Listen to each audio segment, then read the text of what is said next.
السلام علیکم ناظرین، ویلکم ٹو دا ہیلتھ شو۔ میں ہوں آپ کا ہوسٹ ڈاکٹر اکرام۔ ناظرین، گردے یا پیشاب کے راستے میں پتھری ایک ایسا مسئلہ ہے جو درد کے معاملے میں اپنا ثانی نہیں رکھتا، اور اس بیماری کا بہت گہرا تعلق جسم میں پانی کی کمی سے بھی ہے۔ آج ہم بات کریں گے اسی بیماری کے متعلق، اور خصوصاً رمضان کے حوالے سے، اور آج کے اس موضوع پر روشنی ڈالنے کے لیے بطور مہمان ہمارے ساتھ موجود ہیں ڈاکٹر سلمان الخالد، جو کہ head of the urology department ہیں at the kidney centre Karachi. آئیے ان سے بات کرتے ہیں۔ السلام علیکم ڈاکٹر صاحب۔ وعلیکم السلام۔ کیسے ہیں آپ؟ اللہ کا بہت احسان ہے ڈاکٹر صاحب، سب سے پہلے تو بہت بہت شکریہ کہ آج ہمارے پروگرام میں آپ تشریف لائے۔ Most welcome. ڈاکٹر صاحب، گردے میں پتھری دیکھا جائے تو ہمارے خطے میں یہ بیماری کتنی عام ہے، اور کیا عمر کی کوئی قید ہے اس بیماری کے معاملے میں؟ ہمارے خطے میں آپ نے صحیح پوچھا کہ بہت عام ہے۔ اس کی ایک وجہ تو ہمارے ملک کی لوکیشن ہے۔ دنیا میں ایک حصہ ہے جس کو ہم کہتے ہیں سٹون بیلٹ، اور یہ وہ حصہ ہے جس میں صرف پاکستان نہیں آتا بلکہ پاکستان کے جو ساتھ کے ممالک ہیں جیسے افغانستان ہے، ایران ہے، اور ایون یورپ کے کچھ ممالک سے اسپین ہے اور اٹلی ہے، اور فار ایسٹ میں جائیں تو تھائی لینڈ اور ملیشیا اور برما، یہ سارے کنٹریز اس ایریے میں آتے ہیں۔ یہ وہ علاقہ ہے جن کو سب ٹراپیکل ایریا کہتے ہیں، اور یہاں پہ عموماً جیسے آپ جانتے ہی ہیں گرمی زیادہ ہوتی ہے۔ بالکل۔ اور گرمی زیادہ ہونے کی وجہ سے ایک انوائرمنٹل فیکٹر کریٹ ہوتا ہے جس کی وجہ سے سٹون بننے کے چانسز بڑھ جاتے ہیں۔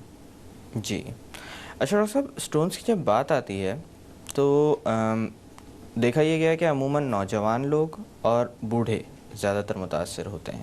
کیا یہ معاملہ بچوں میں بھی مل سکتا ہے؟ جی ہاں، بالکل بالکل۔ آپ نے جیسے شروع میں کہا تھا کہ ڈی ہائیڈریشن ایک بڑا امپورٹنٹ فیکٹر ہے جو کنٹریبیوٹ کرتا ہے سٹون فارمیشن میں، اور جوانوں میں آپ نے جیسے کہا کہ جوانوں میں زیادہ پایا جاتا ہے۔ اس کی وجہ یہ ہے کہ دیکھیں، جوان لوگ آؤٹ ڈور ایکٹیویٹیز میں زیادہ انوالو ہوتے ہیں، اور انسان ظاہر ہے جب گھر سے باہر جائے گا، انوائرمنٹ میں ایکسپوز ہوگا، گرمی پسینہ اس کو آئے گا، تو اس میں ڈی ہائیڈریشن ہونے کے چانسز نسبتاً زیادہ ہو جاتے ہیں، اور جب ڈی ہائیڈریشن ہونے کے چانسز زیادہ آتے ہیں تو ان کو پتھر بننے کے چانسز بھی زیادہ ہوتے ہیں۔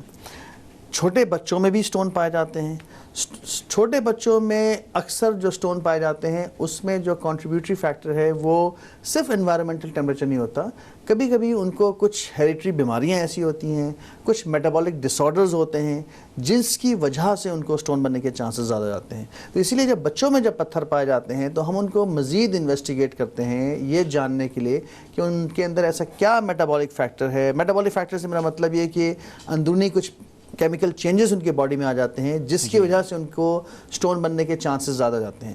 تو وہ کچھ ٹیسٹ ہوتے ہیں جو کرنے لازمی ہو جاتے ہیں، خاص طور سے جہاں پہ بچے ہوتے ہیں، بلکہ انفیکٹ کچھ ہیریٹری سٹونز بھی ہوتے ہیں۔ مطلب یہ کہ نیا پیدا ہوا بچہ جو مشکل سے 2 مہینے کا ہے، 4 مہینے کا ہے، اس کی تو ابھی آپ سمجھیں کہ نہ دھوپ ایکسپوز ہوئی ہے، نہ اس کی کوئی ڈائٹ ہے سوائے ماں کے دودھ کے، اس میں بھی پتھر پائے جاتے ہیں۔ تو جینیٹک فیکٹرز بھی انوالو ہوتے ہیں جس کی وجہ سے سٹونز بن جاتے ہیں بچوں میں۔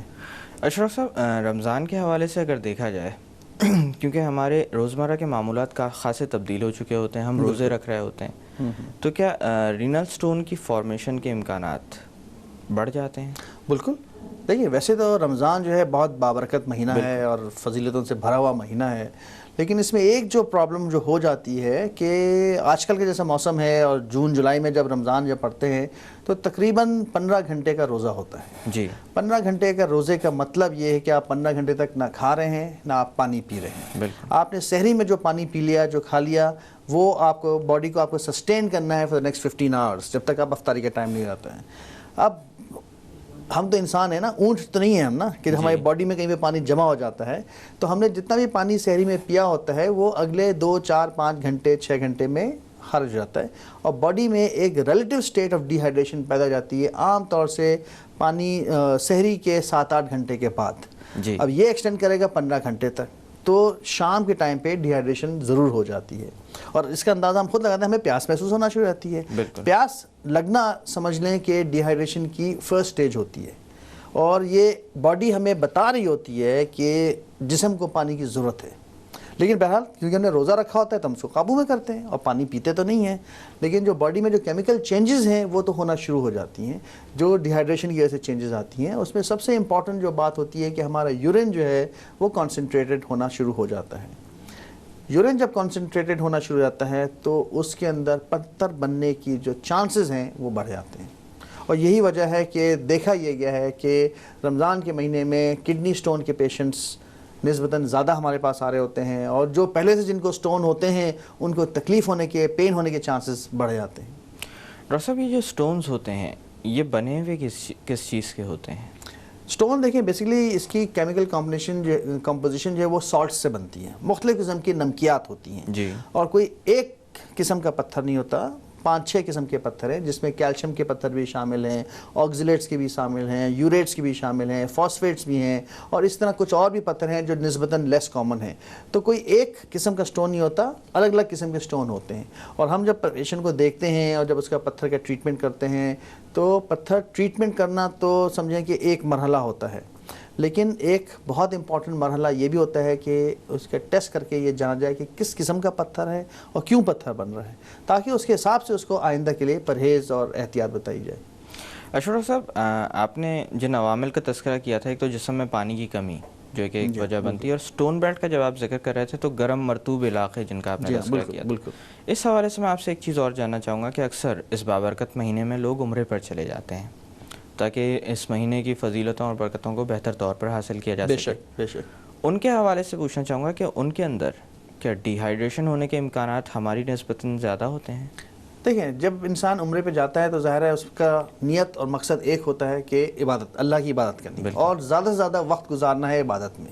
تو اب وہ جب عمرے پہ جاتا ہے تو وہاں پہ ہوٹل کے کمرے میں بیٹھنے تو نہیں جاتا، وہ ظاہر ہے وہ حرم شریف میں جائے گا، وہاں پہ اپنی عبادت کرے گا، طواف کرے گا، اور مختلف جو عبادت کے طریقے کے ہیں اس کے ذریعے وہ کرے گا، تو اس کی فزیکل ایکٹیویٹی تو بڑھی ہوئی ہے۔ اب اس نے روزہ بھی رکھا ہوا ہے، جب روزہ رکھا ہوا ہے اور ساتھ میں فزیکل ایکٹیویٹی جاری ہے تو ڈی ہائیڈریشن کے چانسز نسبتاً زیادہ ہو جاتے ہیں۔ جیسے آپ نے کہا یہ برکتوں کا مہینہ ہے، اللہ اپنا فضل اور کرم سب پہ کرے، ہر ایک کو پتھر نہیں ہو جاتا، اور یہ میں نہیں کہہ رہا ہوں کہ رمضان میں آپ عمرے پہ نہ جائیں، لیکن جو کڈنی کے پیشنٹس ہوتے ہیں جن کو آلریڈی کڈنی کی پرابلم ہے، چاہے وہ سٹون کی پرابلم ہو یا کڈنی کی کوئی اور پرابلم ہو، ان کو میرے خیال سے تھوڑی سی احتیاط کرنی چاہیے۔ جی ڈاکٹر صاحب، جیسے کہ بات ہو رہی تھی رینل سٹونز کے حوالے سے، تو آپ نے بتایا کہ ڈی ہائیڈریشن ایک بہت بڑا فیکٹر ہوتا ہے جس کی وجہ سے یہ معاملہ سامنے آتا ہے۔ اسی طرح سے اب یہ مانا جانے لگا ہے جب سے گردوں کی پتھری کے بارے میں لوگوں میں آگاہی پیدا ہوئی ہے کہ گردوں کی صحت کو اگر برقرار رکھنا ہے تو جسم میں پانی کی کمی نہ ہونے دی جائے۔ ہم یہ تجزیہ کس طرح کر سکتے ہیں کہ آیا جسم میں پانی کی کمی ہو تو نہیں رہی؟ دیکھیے، آئی تھنک آپ کے سوال کا جواب دینے سے پہلے میں تھوڑا سا یہ سمجھانا چاہوں گا کہ پتھر بنتا کیوں ہے۔ پتھر بننے کی جو وجہ ہے، آپ سمجھ لیں کہ ہمارا جو یورین جو ہے اس کے اندر پانی بھی ہے اور اس کے اندر نمکیات بھی ہیں، ٹھیک ہے۔ نمکیات وہ ہے جو ہم نے مختلف قسم کی چیزیں ہم نے کھائی ہیں اور اس میں نمکیات شامل ہوتی ہیں، اس میں کیلشیم بھی ہوتا ہے، اس میں آکزیلیٹ بھی ہوتا ہے، اس میں یوریٹس بھی ہوتے ہیں، یہ سب چیزیں ہوتی ہیں جو ہمارے معدے میں جاتی ہیں، وہاں سے وہ ڈائجسٹ ہوتی ہیں، ہضم ہو کے خون میں چلے جاتی ہیں۔ اس میں مختلف چیزیں ایسی ہوتی ہیں جن کی جسم کو ضرورت ہوتی ہے اور اس کو جسم استعمال کر لیتا ہے۔ کچھ چیزیں ہوتی ہیں جو ہمارے جسم کی ضرورت سے زیادہ ہو جاتی ہیں، اور جو اللہ تعالیٰ نے نظام بنایا ہے اس میں جو ایکسکریشن کا نظام ہے کہ جو چیز ہمارے جسم میں زیادہ ہو گئی یا جس چیز کی ہمیں ضرورت نہیں ہے، جو چیز فالتو ہے، وہ جسم سے خارج ہو جاتی ہے، اور خارج ہونے کا جو نظام ہے وہ گردے کے ذریعے اللہ تعالیٰ نے بنایا ہے۔ اب گردہ جو ہے وہ پانی بھی خارج کر رہا ہے اور وہ ان نمکیات کو بھی خارج کر رہا ہے، تو جو یورین ہے اس میں پانی بھی ہے اور نمکیات بھی ہے۔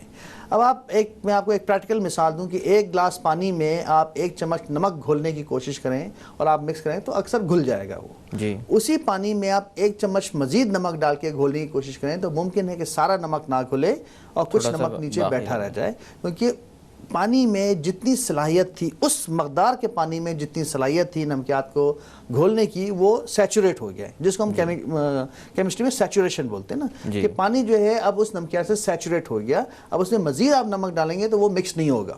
بالکل اس پانی میں آپ مزید پانی ڈال دیں تو اب جو نمکیات جو نیچے بیٹھی ہوئی تھی، جو مکس نہیں ہوئی تھی، وہ مکس ہو جائے گی۔ یہی پرنسپل ہمارے گردے کے اندر بھی ہو رہا ہوتا ہے کہ پانی کی ایک مقدار خارج ہو رہی ہے اور نمکیات کی ایک مقدار خارج ہو رہی ہے۔ اگر ہم نے کھانا تو سب نے اپنے حساب سے کھاتا ہے، جتنا پیٹ بھوک لگتی ہے اس کے حساب سے ہم کھانا کھاتے ہیں، تو نمکیات کی مقدار تو مور لیس ایک فکسڈ اماؤنٹ ہے جو خارج ہو رہی ہوتی ہے۔ اب ہم نے اگر پانی کم پیا ہے تو وہ جو پروپورشن اس کا جو سیچوریشن کا جو پرنسپل ہے اس کے حساب سے وہ ڈسٹرب ہو جاتا ہے، اور وہ نمکیات جتنی ہمارے جسم نے خارج کرنی تھی وہ اس پانی میں ڈیزالو نہیں ہو پا رہی ہے۔ اگر ہم نے پانی زیادہ پیا تو پھر وہ ڈیزالو ہو جاتی ہے۔ جب وہ ڈیزالو نہیں ہوتی تو اس کے باریک باریک سے ذرات بن جاتے ہیں جس کو ہم کرسٹلز بولتے ہیں. کرسٹل سمجھ لیں کہ بالکل ایک جیسے نمک کا باریک ذرہ ہوتا ہے ویسے اسی طرح کے ذرات اسی طرح کے ذرات ہوتے ہیں. اب کڈنی میں اگر پانی کم ہے اور نمکیات زیادہ ہے تو جو کڈنی کی جو نالیاں ہیں اور جو آگے کا رستہ ہے اس کے اندر وہ کرسٹلز جو ہیں وہ ڈپازٹ ہونا شروع ہو جاتے ہیں. ایک کرسٹل ڈپازٹ ہوتا ہے, ساتھ میں دوسرا کرسٹل جمع ہوتا ہے, اور یہ کرسٹل اگر زیادہ ہیں مقدار میں تو آپس میں یہ چپکنا شروع ہو جاتے ہیں. ایک کرسٹل کے اوپر دوسرا کرسٹل چپکتا ہے, دوسرے کے اوپر چوتھا چپکتا ہے, چوتھے کے اوپر آٹھواں چپکتا ہے, اور اس طرح کرسٹل جو ہے وہ بڑھتے بڑھتے آہستہ آہستہ پتھر کی شکل اختیار کر لیتا ہے. تو اب اگر یہ بات ہمیں سمجھ آ جائے تو ہم یہ بھی سمجھ لیں گے کہ اب اس کرسٹل جو ہمارا بن رہا ہے اس کو ختم کرنے کا بہترین طریقہ یہ ہے کہ ہم پانی زیادہ پئیں. جب پانی زیادہ پئیں گے تو وہ پہلے سٹیج میں کرسٹل بنے گا ہی نہیں, اور اگر کرسٹل بنے گا تو وہ ڈیزالو ہو جائے گا. یہ اصول کو اگر ہم اپنائیں تو ہم سٹون سے بہت بآسانی بچ سکتے ہیں. لیکن اس میں ایک چیز اور بھی ہے جو میں آپ کو بتاؤں نا, کہ اللہ تعالیٰ بہت مہربان ہے. اللہ تعالیٰ نے ہمارے باڈی کو صرف اتنا سمپل نہیں بنایا ہے کہ اس میں کرسٹل ڈال دیا, اس میں پانی ڈال دیا. ہمارے گردے کچھ اس طرح کے کیمیکل بھی خارج کرتے ہیں جن کو ہم بولتے ہیں کرسٹل انہیبیٹرز.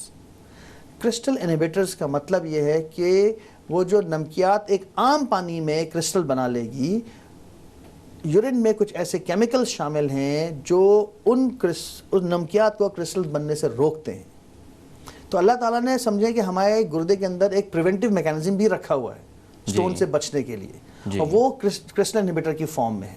مختلف قسم کے کرسٹل انہیبیٹرز ہیں جس میں سب سے کامنلی جو اور سب سے ایفیکٹو جو پایا جاتا ہے اس کا نام ہے سٹریٹ. اور یہ سٹریٹ وہ کیمیکل ہے جو ہمارے یورین میں جب خارج ہوتا ہے تو کرسٹل بننے سے روکتا ہے. انفارچونیٹلی دیکھا یہ گیا ہے کہ پاکستان میں جو پیشنٹس کو سٹون بنتے ہیں ان کا جب ایک بڑے لیول پہ جب تجزیہ کیا گیا کہ بھئی آخر وجہ کیا ہے, کیوں بنتے ہیں پاکستان میں سٹونز, تو جو ہم نے شروع میں جو بات کی انوائرمنٹل اور ٹیمپریچر اور یہ سب باتیں وہ تو حقیقت ہے. لیکن اس کے علاوہ جو ایک اور سب سے بڑی جو بات پائی گئی وہ یہ کہ ہماری پاپولیشن میں وہ کرسٹل انہیبیٹرز کی جو کانسنٹریشن ہے وہ کم ہو جاتی ہے. اور جن لوگوں میں وہ کرسٹل انہیبیٹر کم ہو جاتے ہیں تو نیچرلی پھر وہ جو نیچرل صلاحیت ہے کرسٹل بننے کی اور سٹون بننے کی وہ بھی کم ہو جاتی ہے, جس کی وجہ سے سٹون بننے کے چانسز بڑھ جاتے ہیں. تو اسی لیے ہم جب ٹریٹمنٹ کرتے ہیں تو ٹریٹمنٹ میں ٹیسٹ کرنے کے بعد جب یہ اندازہ لگاتے ہیں ہاں بھئی اس پیشنٹ کو پرابلم سٹریٹ کی کمی ہے, تو جو اس کا علاج کیا جاتا ہے اور اس کا جو آگے پریونشن جو کی جاتی ہے اس میں سٹریٹس کا رول بہت امپورٹنٹ ہوتا ہے. ڈاکٹر صاحب یہاں پہ تھوڑی دیر کے لیے باتوں کا سلسلہ روکتے ہیں. ناظرین وقت ہوا ایک چھوٹی سی کمرشل بریک کا, بریک سے واپس آ کر باتوں کا سلسلہ یہیں سے واپس جوڑا جائے گا. Stay with us.